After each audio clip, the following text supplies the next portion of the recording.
Welcome to Post Doom, Regenerative Conversations exploring overshoot, grief, grounding, and gratitude. I'm your host, Michael Dowd, and in this episode, my co-host, Jennifer Hynes, and I have a really amazing conversation with Nick Humphrey, meteorologist and geoscientist Nick Humphrey. Nick's a young man with a young family, and he speaks with prophetic power, and there's nobody that speaks on the topic of abrupt climate change more compellingly and grounded in our best evidential understanding of reality. Enjoy.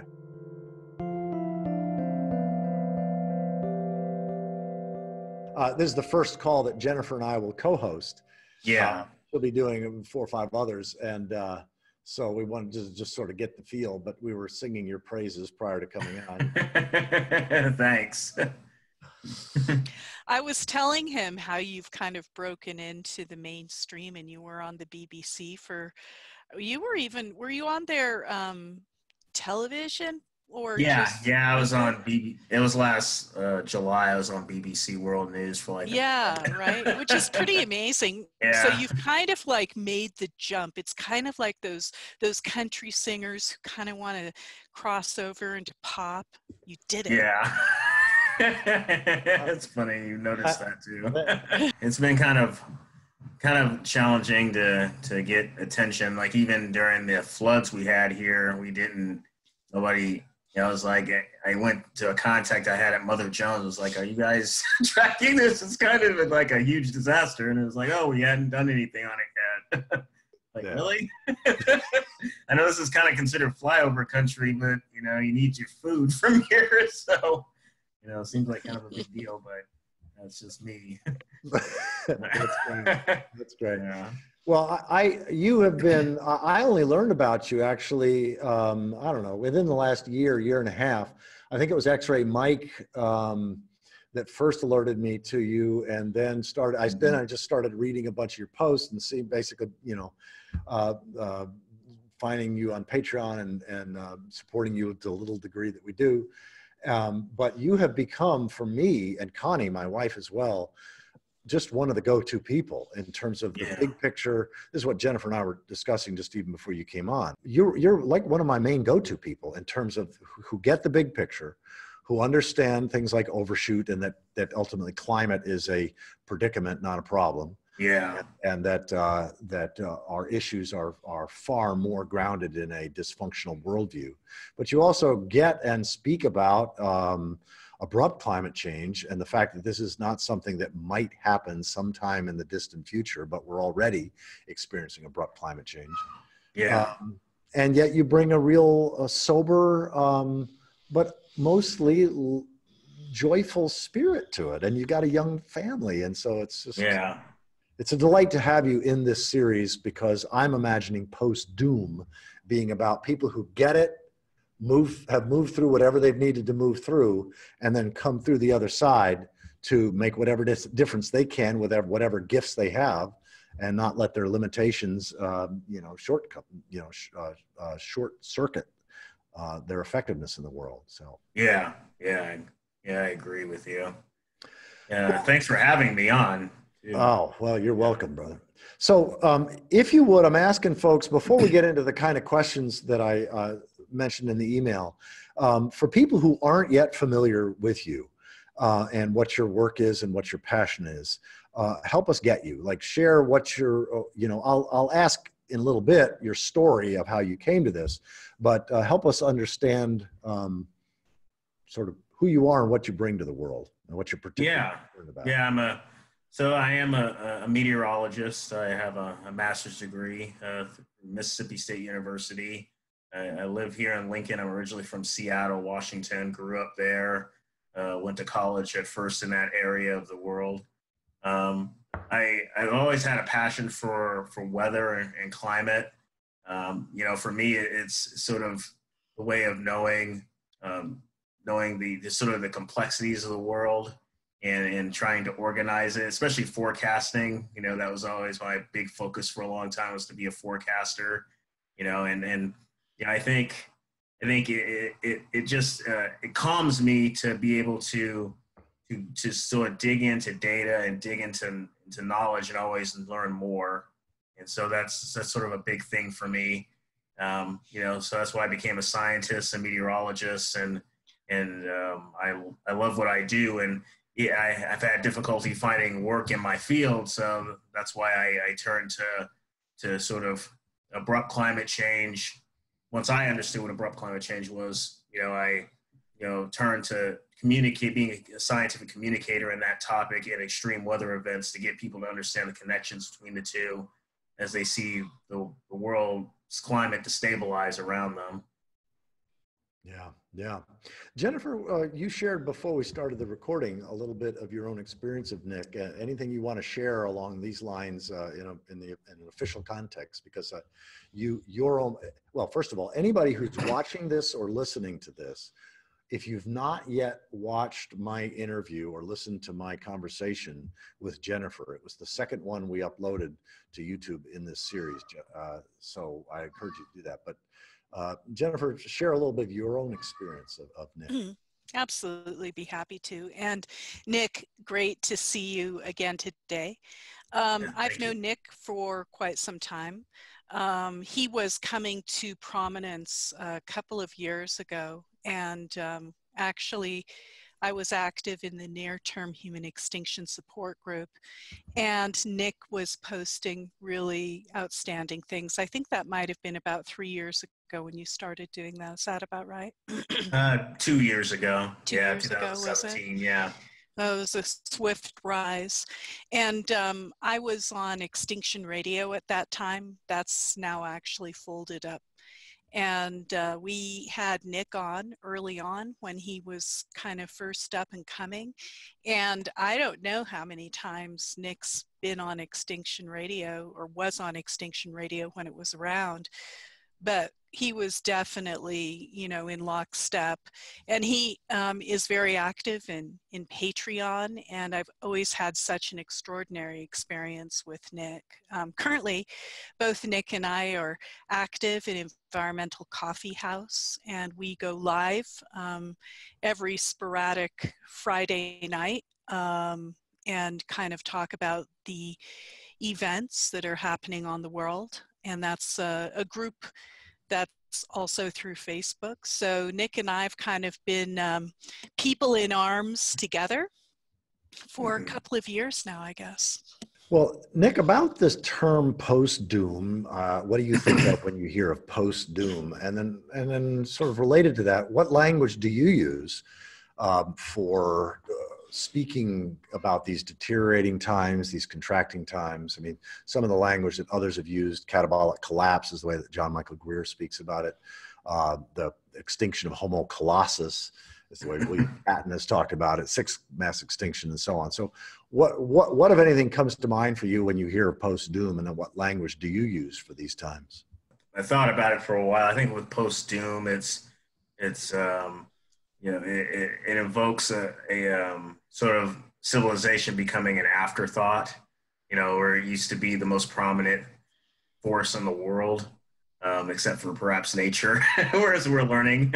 But it's been, a competition between nature trying to control humans as a species, that it's a part of nature, and to me, civilization trying to control both nature and control its ability to keep down humans and their ability to grow.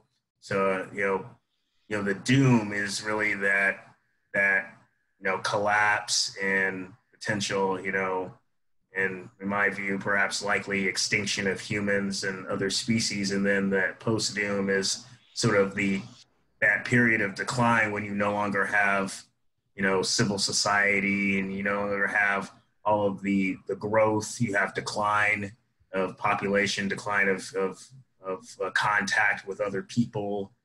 Just everything goes the other direction, where it has before gone in one direction, faster and faster. And and you could talk about not only like the social civilized structure, but also sort of the individual. Like during the dark ages, you had changes in culture and art and everything else, going from Roman times for Europe. And then you had disease like the Black Plague in the Middle Ages. So something like that, except on a global scale, where we go through all of these stages of grief for the past, but then we sort of continue to move forward, but we are uncertain as to where that path will be. Yeah. That's sort of the things that come to mind when I think of that term. It's kind of a esoteric term in a good way, because it forces you to really have to think about something that's never really been thought before. Yeah. Yeah. I mean, for myself, it really is about looking beyond the catastrophe, beyond the collapse. I mean, one of the things that has helped me is recognizing that we have over 100 examples, like somewhere around 115, 120 examples of previous civilizations, plural, that have become great and collapsed over the last 6,000 or 7,000 years. And yet even that is dwarfed by the fact that 97% of human history, we lived more or less sustainably. We lived in groups and sizes and had worldviews that allowed us to live and treat primary reality as primary. Yeah. So my hope is, well, first of all, my faith, what post-doom means for me is trust that whether we go extinct in 10 years, like if abrupt climate change really wigs out fast, or whether we go extinct in 2 or 3 million years, it's most likely going to be in that time frame. And yet life goes on. 2 million years on Earth's time frame, on the universe's time frame, is not that long. So it's putting my heart, allowing my emotions and my feeling to not just be in freak out mode or grief mode or anger mode or whatever, but to basically trust in a future that will certainly not include humans at some point, and that could be pretty soon. But my faith is in life. My faith is in evolution. My faith is in ecology. My faith is in the process, I guess. Yeah. I mean, and that's sort of been my evolution too, because, you know, I don't know how, and I was telling a couple other people this earlier today, I don't know how, well, I mean, when we say how long we have, what is we? Is that the entire species? Is that civilization? And humans still are around? I have no answers to those questions. And, you know, I've had to sort of step back and be like, okay, you know, I can look at trends. I can look at all this data. I know that certain things are going to converge at certain time ranges that could really make things more difficult and accelerate sort of a collapse situation. And I know what could happen when that happens, but I don't really have all the answers. And I think, for humans in general, we have difficulty accepting that we don't know or understand. That's kind of a classic thing, I guess, with humans. And so I think for me, it's a matter of, you know, just, you know, accept what's going to happen ultimately, but also accept that I don't know everything. Yeah. And that, you know, I have to take things, you know, day by day, week by week, year by year.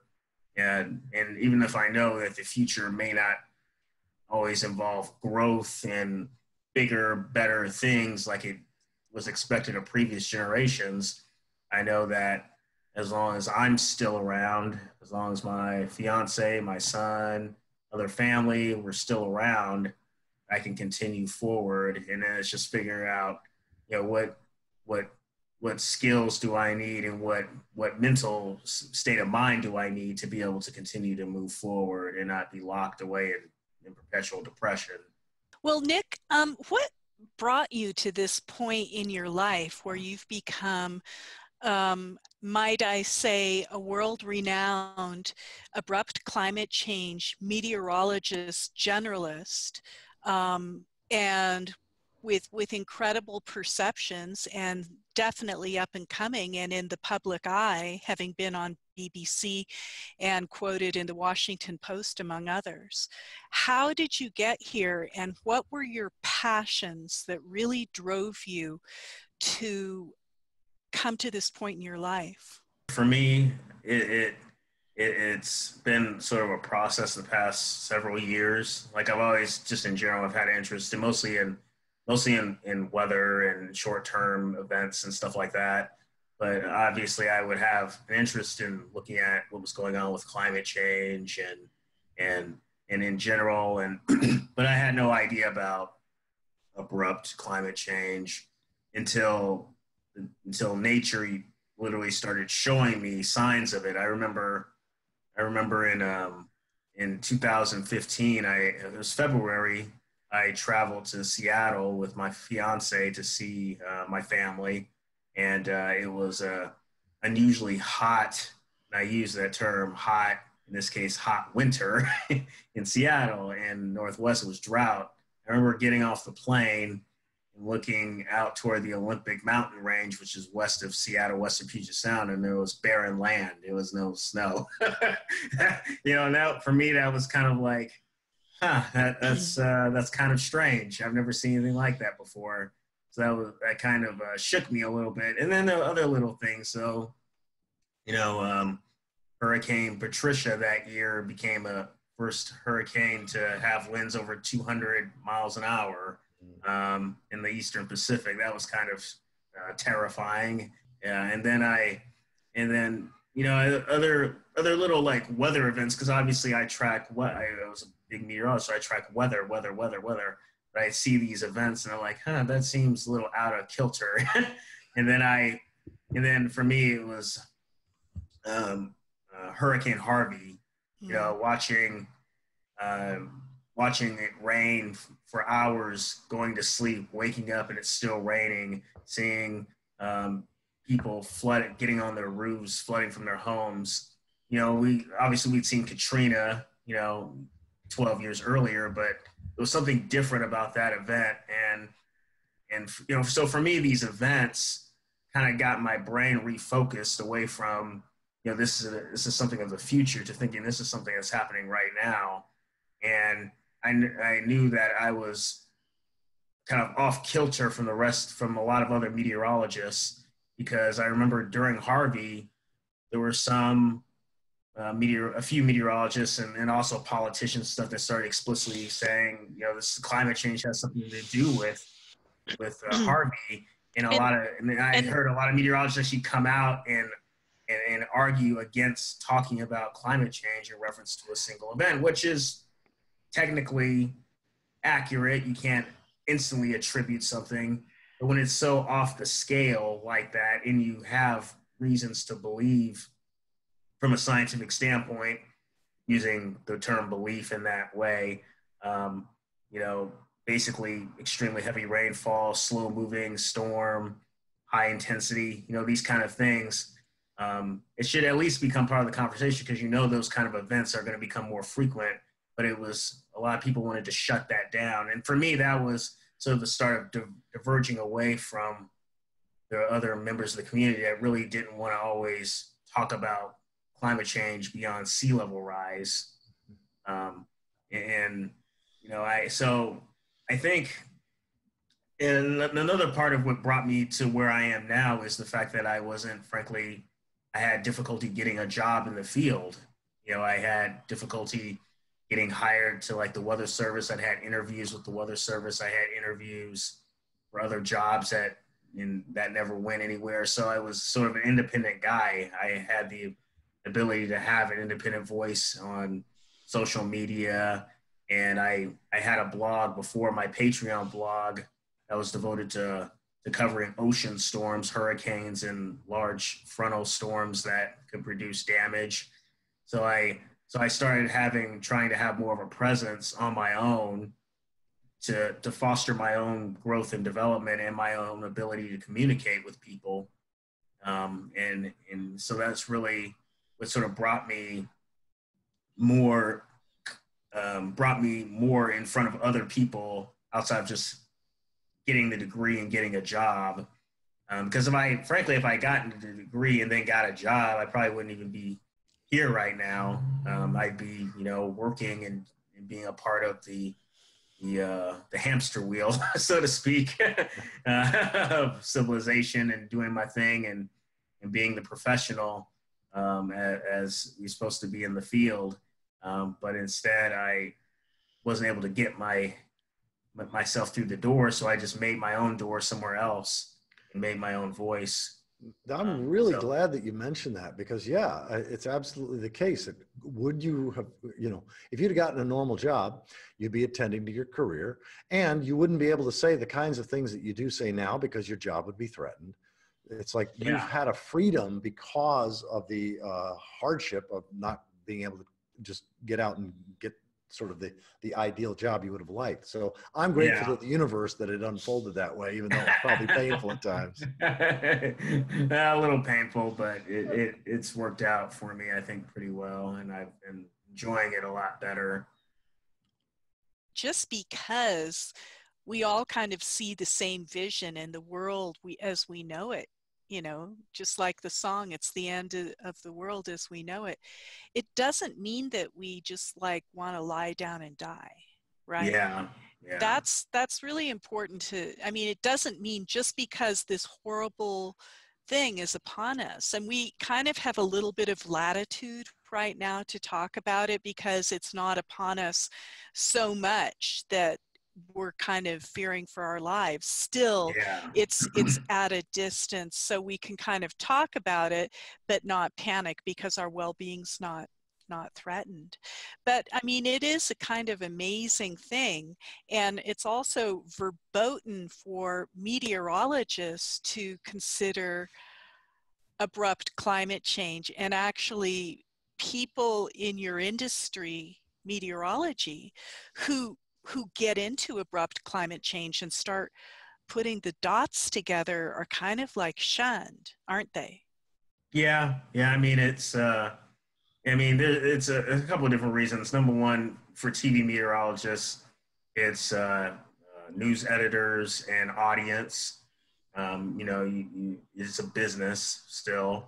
You know, it's not just informational, it's a business. So you have to communicate certain things to your audience.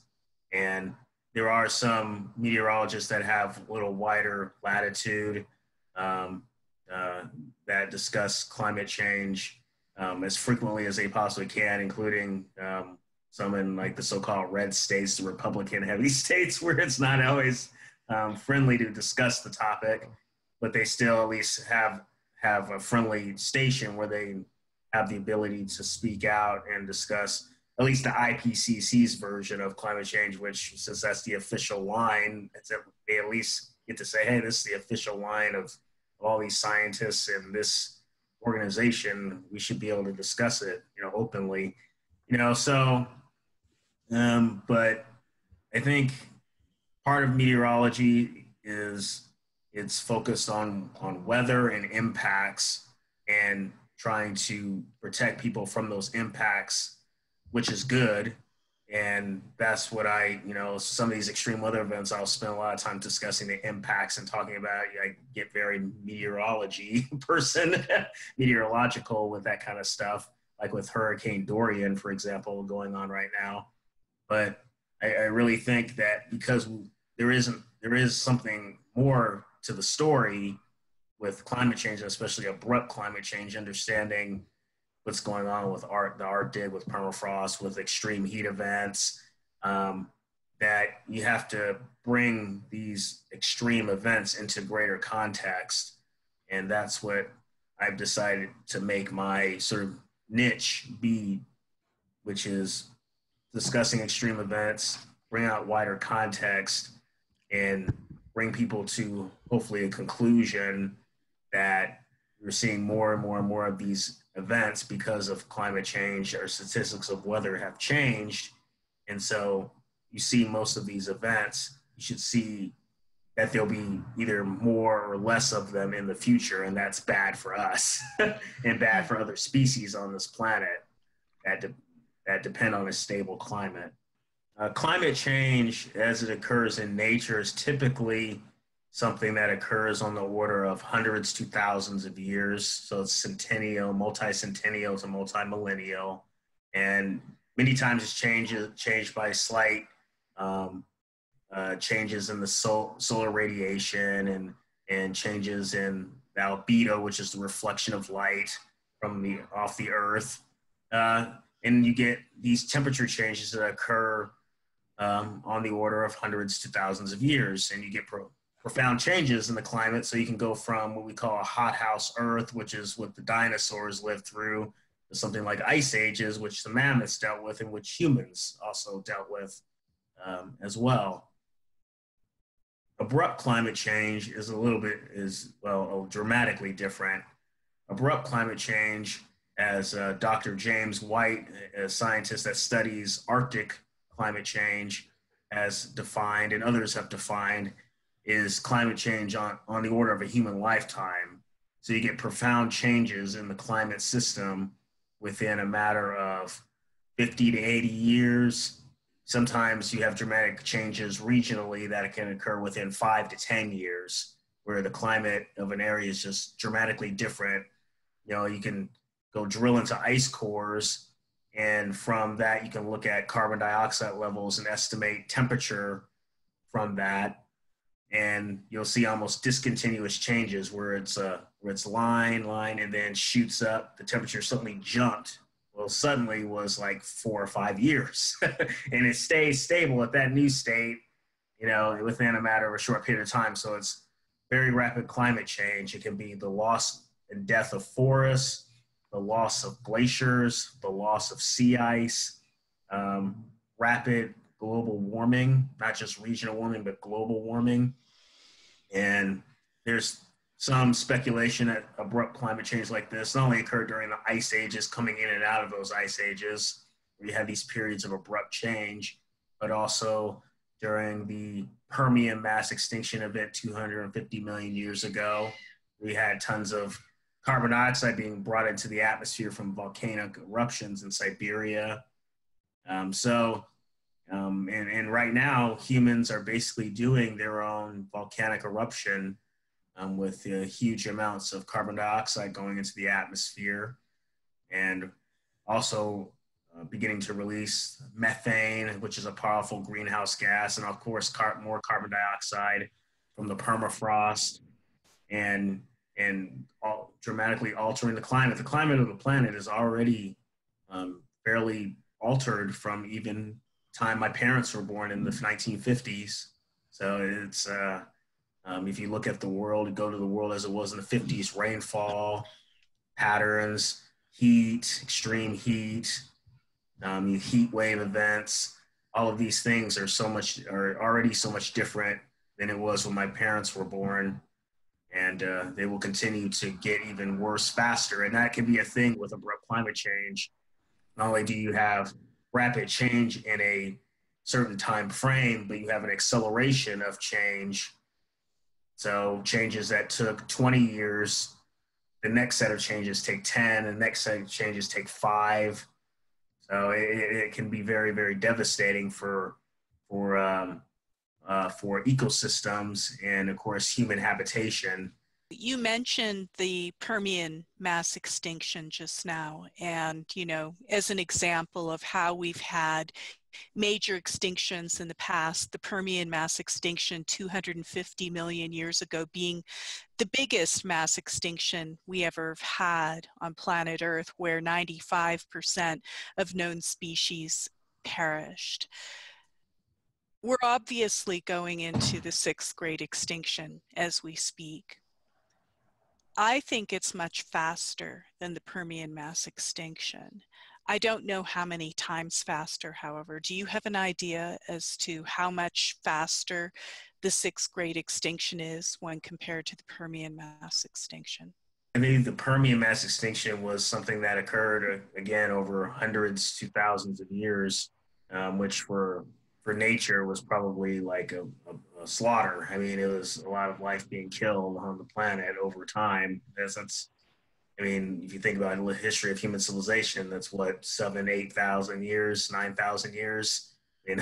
That's how long it took for the Permian mass extinction to take place.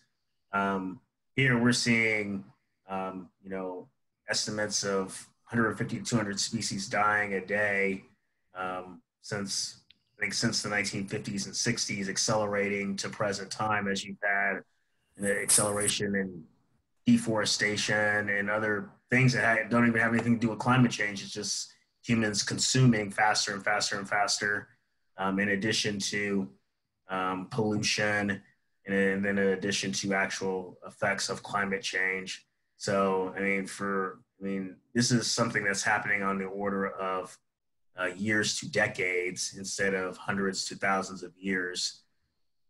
So it's extremely fast. We hear about various projections, the Intergovernmental Panel on Climate Change, IPCC, best case, worst case, medium case. A lot of those projections assume a certain level of agency, assume a certain level of humans still in the driver's seat that may not be warranted, or I don't think are warranted. And so I'm curious, I've got sort of a twofold question. One is, what do you honestly, personally, as a meteorologist, and as somebody who looks at the data and the trends, what do you think is the most likely scenario? And then how do you process that with your own family and closest friends? Most likely scenario right now is business as usual getting worse faster because of the various feedback loops that seem to be establishing themselves over the past, depending on which one it is, past 30 years to 10 to 15 years. Because the climate projections, most of them don't take into account a lot of things. The loss of sea ice is faster. The loss of permafrost, not only the subsea permafrost, such as in East Siberian Sea, that people are concerned about for more abrupt methane releases. We're talking about land permafrost that's supposed to refreeze or stay cold all year round, or at least refreeze in the winter. It doesn't anymore. So it just turns to mush, collapses, falls into the sea.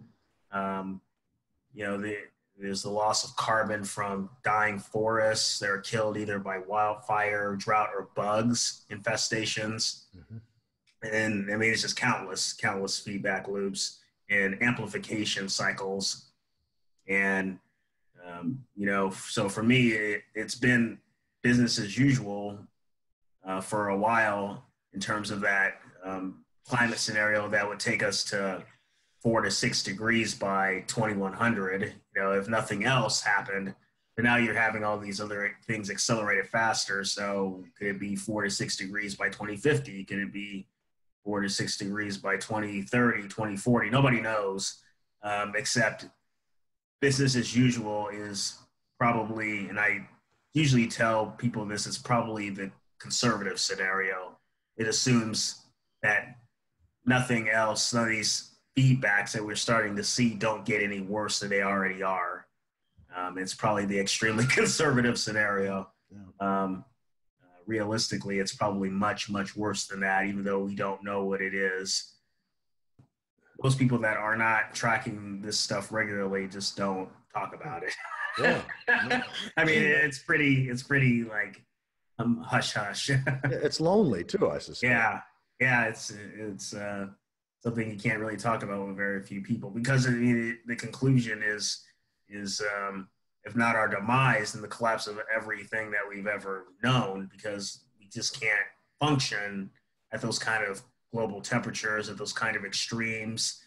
I mean, I know the Union of Concerned Scientists, using IPCC data, they concluded by 2080, my area could have 160 days of heat indices over 100 degrees, whereas we get like a handful of those days, or 110, where we get a handful of those days right now. And it's just like, how am I supposed to function in that environment? Yeah. So it's kind of one of those things where you see it coming down the pipe, but it's either denial or just assumption that we'll find a way to fix it. We'll fix it. We'll get it solved. We have the Paris Agreement. We have the IPCC. Scientists are working on it. We're gonna just be fine. This sort of distraction and double dealing is another form of denial, and the denial is necessary to keep this knowledge at bay, because we really don't want to take it on board, because it's way too terrifying when we understand the abrupt climate change. And there are a couple of things that are main drivers in terms of time frame, as far as I see it. One of them is the melting of the Arctic and the so-called Arctic Blue Ocean event. Can you please talk to us based on the summer that we've just had and the outlooks for the future? When do you think the Arctic sea ice will melt entirely? And what's the effect on the climate and the consequences for civilization in a general sort of way? The actual, blue ocean event as it's defined, which is 1 million square kilometers or less, and it is somewhat arbitrary, but it's basically where the central Arctic basin is pretty much empty of ice. I think for me that's based on the trends, even like a linear trend, you're talking in the next 10 years that's going to happen at some point, even for a day in the Arctic. And then of course once you get to a point where it's getting so low so much, it starts to happen all the time. So you're getting it for a week, you're getting it for a month, you're getting it for several months out of the year. And that could happen very quickly over a matter of years. Again, an abrupt climate change type of process that accelerates dramatically. And that process of acceleration that we're already in that process of acceleration, and it just goes so much faster, will mean dramatic warming of the land Arctic, so the land masses of the Arctic. And again, you're already beginning to see that. You're seeing temperatures of 80 or 90 degrees in high latitude areas this past couple of summers. And part of the reason I got on some of the attention that I had last summer on the BBC and other issues because I happened to point out that there was forecast for 90-degree temperatures in northern Siberia along the shore of the Laptev Sea in the middle of July. And now we've seen those temperatures in parts of eastern Siberia and in Alaska on widespread areas, not just an isolated location, but in widespread areas, upper 80s and low 90s, where you're just getting dramatic melting of permafrost from these high extreme temperatures. That would just get so much worse.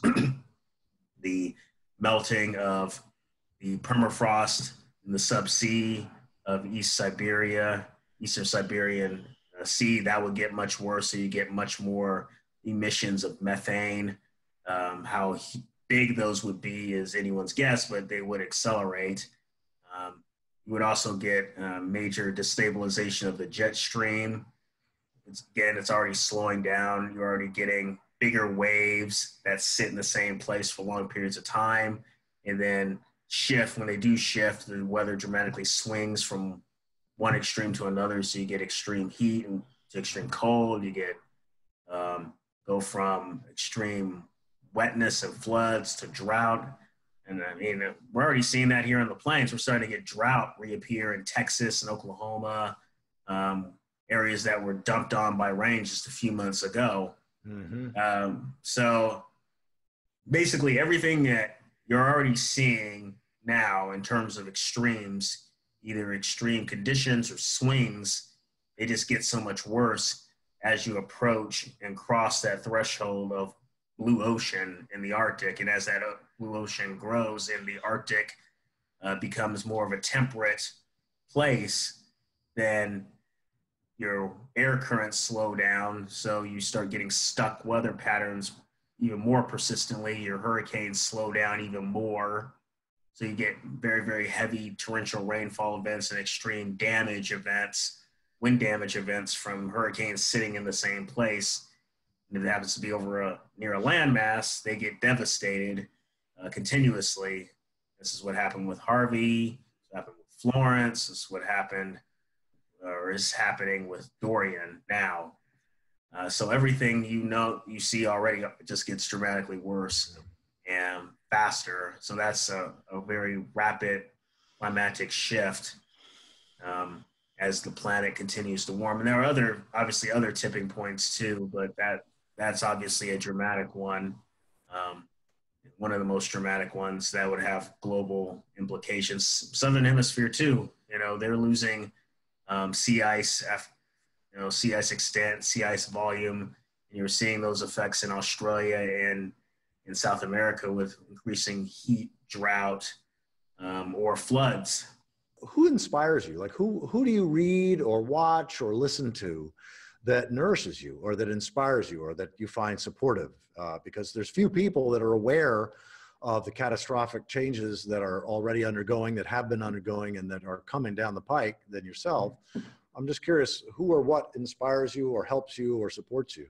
And these people aren't necessarily, some of them are, but they're not necessarily people I talk to about climate change or anything. But I'd say my fiance and my son, they get me through the day. Mm-hmm. Yeah. Because I spend, I literally go out and sit down and do doom for several hours a day where I'm posting about articles, I'm writing, or I'm doing a video. I'm doing all of these things because I don't have a regular job right now. So that's what I do because, people donate to help me out while I do these things, which is great. But then I got to get away from it because it's going to drive me crazy if I don't. And so, my young son, he's 3 years old. A couple weeks ago, he goes to what we call early Head Start, which is sort of an early preschool program. And he gets out of school and hang out with him and hang out with my fiance, Cassie. And I don't, maybe the topic comes up briefly here and there if she reads something that I wrote, but otherwise I don't really talk about this topic very much. And it's inspirational, but it's also freeing, Yes. That I have the ability, while we still have relative normalcy, at least in this part of the world, to be able to get away from it. Because there may become a point when I can't, like the events in March here in Nebraska, where bridges that highways I used to drive on all the time got destroyed. That was kind of a wake up call that it's knocking on the door here, but, I get away from it when I have an opportunity. And as far as science people, I one of the first people I got into actually was Paul Beckwith. Mm-hmm. So I took his cues and communicating with the general public from him. I got a lot into doing this because of how he does it and how he communicates with people, because he is very down to earth with the science and side of it, and his views on how he thinks, which he thinks should be done or something. But he sort of inspired me to get more into doing these kind of communications with people, because I think it matters a lot to have independent scientists that can go to people and actually just talk to the people about what's happening without all the political BS or anything else. I've got to share a fun story. I'm not even sure I shared this with Jennifer when we talked last, so this may be new to you as well, Jennifer. Connie and I were in Eastern Canada doing a bunch of programs, and we had just completed a clergy retreat on sort of ecology as the heart of theology. And Connie was writing an email to Zach St. George, who just completed a book on assisted migration, assisting trees in migrating north because of how rapidly climate's changing. It turns out hundreds, thousands of species of trees will go extinct unless humans assist them in migrating poleward faster than any other animal can move them. And so she concluded the email and she said, yeah, we gave these ministers a lot of doom, but there's only so much doom you can give ministers because they got to go into the pulpit and share. She said, pretty soon we got to a post-doom place. And you know something? Post-doom has a gorgeous sunrise. Period. Exactly. That was the end of the email. And I read this email. I was like, that's great. And then the very next day we were in Ottawa, and we spent like 4 or 5 hours with Paul Beckwith and Paul Chafurka, and the four of us just spent the better part of the day together, and we sort of floated this idea of a post-doom conversation series with the two of them, and they were like, go for it. Yeah, it's kind of funny you're talking about the ministers, because my grandfather on my mom's side is actually a retired Lutheran minister, and he's always a good reminder when I get all either depressed about something or bogged down about something, to remind me about faith and about staying connected and listening to God and stuff like that. I don't really talk about God very much. I'm not what you could call a particularly super religious person.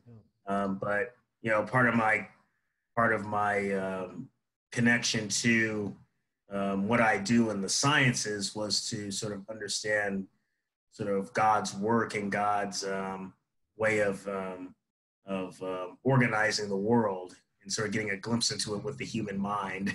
So it's and so, but he's helped me out over the years with my thinking, and helping me sort of understand the problems in the world, either problems with, the way people deal with each other, racism, things like that. He's got a lot of experience in his life, being sort of an earlier pioneer for, Black ministers in the Lutheran Church. So yeah, he's a good guy. And my dad, I think, is another inspiration for my family. He died in 2017 in January, and he died of cancer. So I really got to sort of experience both the stages of grief before his death, and also the stages leading up to his death. The stages of death and dying,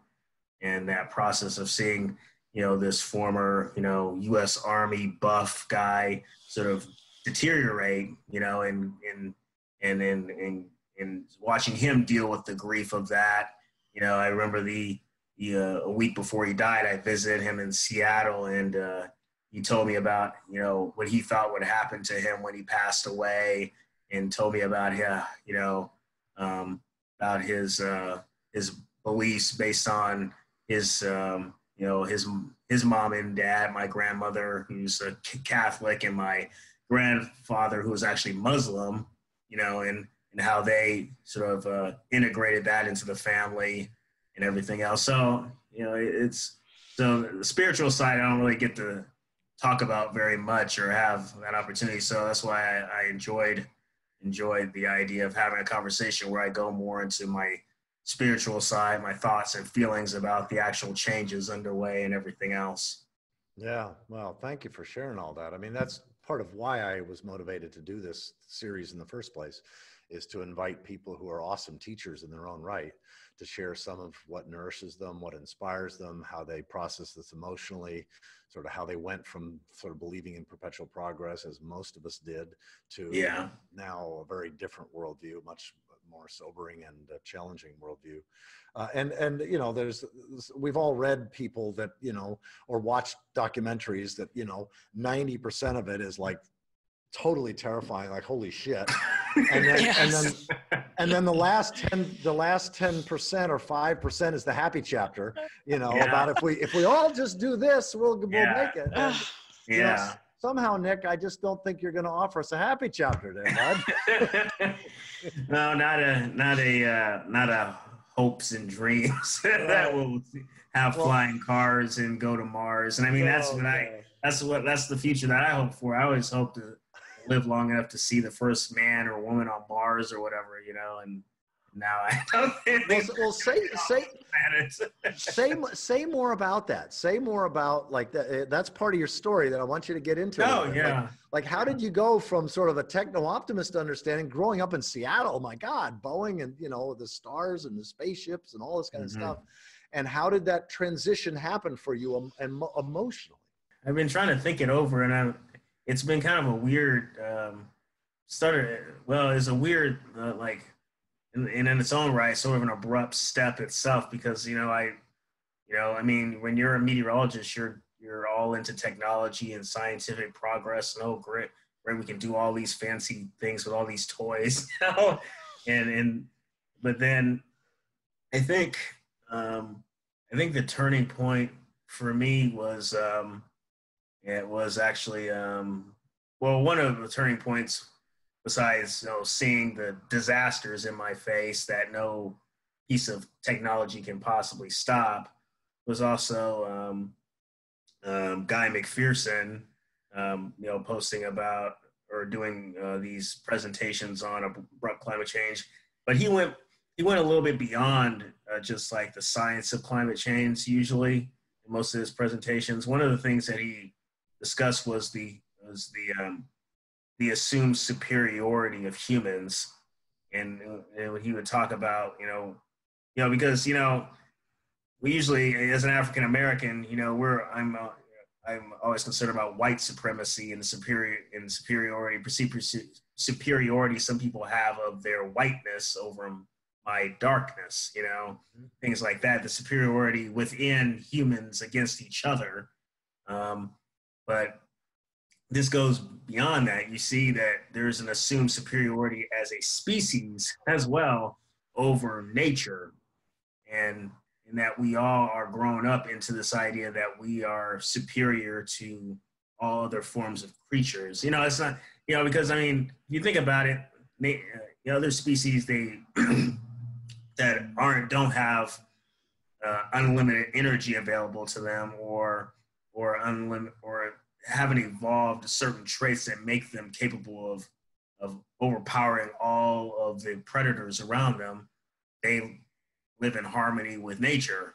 They live in a certain stable state. And in fact, they may not even have a concept of I'm superior to such and such species. The lion doesn't think I'm superior to the antelope. It just chases it. If it escapes, it escapes. If it doesn't, they got food, But with humans, they're now, I've kind of thought about this more, and I wonder if that's really something that all humans necessarily have, because you could find cultures where lots of cultures where they don't have this assumed superiority over nature. They try to do everything possible to live with nature. But I think perhaps at some point, either in certain cultures, when they get maybe big, you get a lot of people, maybe a lot of growth, then for whatever reason, this sense of superiority starts to crop up. We're superior to these other people. We're superior to the trees. We can make the mountains move out of our way. It gets, there's a growth mindset that the ego grows even.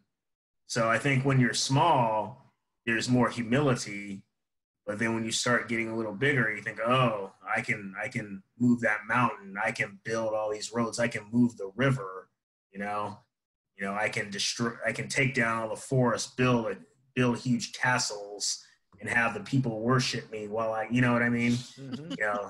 So I think it's not, I don't know if McPherson would necessarily agree with that. Maybe he thinks all humans have that trait. I'm not sure, but all humans clearly don't, because for 97% of our history, we lived with a humble relationship to primary reality, the biosphere, the ecosphere, rather than an arrogant hubris relationship. So I would certainly argue that it's not all humans, but certainly we are in a culture that has for so long had the sense of human dominance, human superiority, that we are above and beyond other life forms. And it's actually worth mentioning, more than that, is we're in a corporate feudal system. And I really don't think that we should just put all of this on human goodness or badness or intent. We have to acknowledge that we are part of a corporate feudal system, and we are serfs on the land. And for the most part, the corporations are dictating our fate. The oil companies and the petroleum companies have been extremely powerful and gotten their way into any number of laws. And that is a lot of, I'm not saying that that's the only thing driving it, because the weight of civilization itself is driving this. But the role of corporate feudal system cannot be underestimated, because it is such a powerful force. And humans, I think, most people want to be good. I really do believe in the innate goodness and light-filledness of human beings. I really do think that underneath that, all of that, we really want to be in light and be in alignment. But things have gotten extremely screwed up. And I really think that corporations are driving the madness, and the things driving the corporations are the imbalanced humans with great fear. And it's just like this psychological acting out. Well, when it comes to the growth of civilization and the coming collapse, I tend to think that civilization, perhaps in and of itself, is or has been a destructive force, but that destruction was always relatively small scale when it was smaller. So, you know, you could have, like the Romans, they would tear down trees, they would do things to build their cities. Well, some habitat had to get destroyed to do that. You know, that would be an example of destructive forcing for humans to have what they think is good, or you know, well, of the few humans, meaning the lords, the feudal people, the people that ran the society. But as it got bigger, it became more efficient at that destruction, to the point that it became more of a global destruction. And of course, who does that? You know, obviously nowadays it's the corporations, it's, you know, it's big whatever, big money, big ag, you know, it's all these forces with tons of what they consider to be the most important thing on the planet, which is cash, and always being bigger and always growing and using people all over the world, you know, from, you know, relatively affluent Americans to the poorest in other countries, or even the poorest here, to fuel this this illness that seems to afflict people, and people have trouble fighting back against it, either because they're afraid of being hurt, killed, which is very real in some places, or just not being considered normal in maybe more affluent places. You know, I mean, I'm not, like, for example, me, the worst thing I deal with is not making a lot of money and not being really a part of the meteorology community in any meaningful way. As a meteorologist, that's the worst I deal with.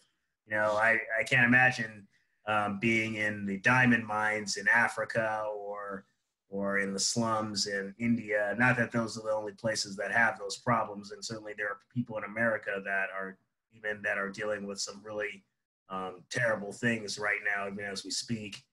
But you know, it's just one of those things where we were all caught up in this, and we don't know a way out of it. And the fewest among us that could have done something when it was a chance to do something didn't care, because they didn't care about people, you know, but themselves, those around them that could also make them richer as they see it. In order to be in the most powerful positions at this point in history, you have to be a sociopath. Yeah, well, yeah. You have to be ruthless. You know, you have to be able to cut throats easily. It's and those systems are going to self-destruct. That's what we are in, the Yeah. early ages of the early time of the age of consequences. Yeah. I want to come back to what you shared about your dad.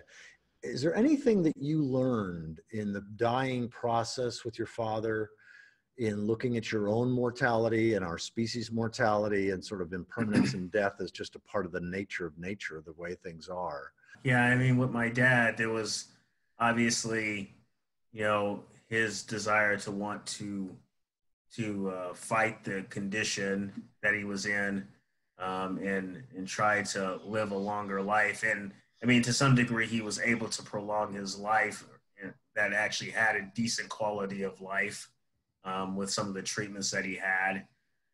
Excuse me, but once it was clear that it was getting worse again, and he was losing his ability to function in a lot of basic ways. I think he moved toward sort of accepting that process, accepting that he was going to die at some point. And then I think near the end of his life, in the last weeks of his life, there was sort of what you could call a post-doom situation where I don't know if he was necessarily looking forward to it, although he may not wanted to be in pain all the time or deal with all the medications to deal with the pain and all that other stuff. It was about thinking about what's going on beyond death and what's happening with him and everything else. And so I think that sort of taught me how to deal with my own, personal mortality and also the mortality of the species, knowing that at some point it will not continue. It's not endless. And really, I think the way you put it, whether it could be 10 years from now or 3 million years from now, is a good one, because there's no way to know when the last person will die or evolve out to some level that it's not what we would call human anymore. It's gone, and that there is always, everything that begins always has an ending. Mm-hmm. And you don't really think about that. And people, particularly in perhaps Western culture, don't even think about it with their own individual lives, that they're going to end one day. And so we spend so much time trying to be, trying to be healthier, but it's for trying to live forever. Right. Make things last as long as possible. And there's a difficulty accepting that things end and people end, and then we have to move forward with that knowledge. And the sooner that we can be at peace with that, the more transformation that peace can bring to the rest of our lives. And that coming to peace, that post-doom experience for myself and my own mortality, was one of the greatest, and to this day is one of the greatest gifts of my life, because I no longer fear death. I'm totally at peace with every season. I treat it as if it could be my last. Connie and I literally personify the season, and we say at the end of every season, like we just did, thank you, summer, for being such an incredible blessing. If we never experience you again, we just cherish what a gift you've been. And one of us often comes to tears. In recent, months have really started to, it's been more gradual, but I've really started to feel more of that peace. And I remember 2 years ago when I really delved into this, I remember one day I was like really super depressed, laying in bed, couldn't believe what I figured out. It was, but I don't know what it is, but it seems like it's just like, why should I continue to be depressed about something that I can't change? We're going, this civilization as we know it, that's going to end. My personal life will end one day. The species will end one day. Everything has an ending. So I should be, grateful for that, grateful for what's been good in the world, grateful for my own personal opportunity to live in the world and have the ability to do what I do, where a lot of other people haven't had that opportunity, either, on some or many people unfairly, and I get that opportunity, just sort of let it go, and obviously there are some days that are harder than others, but I'm still overall able to always come back to that. For more information about this project, go to postdoom.com.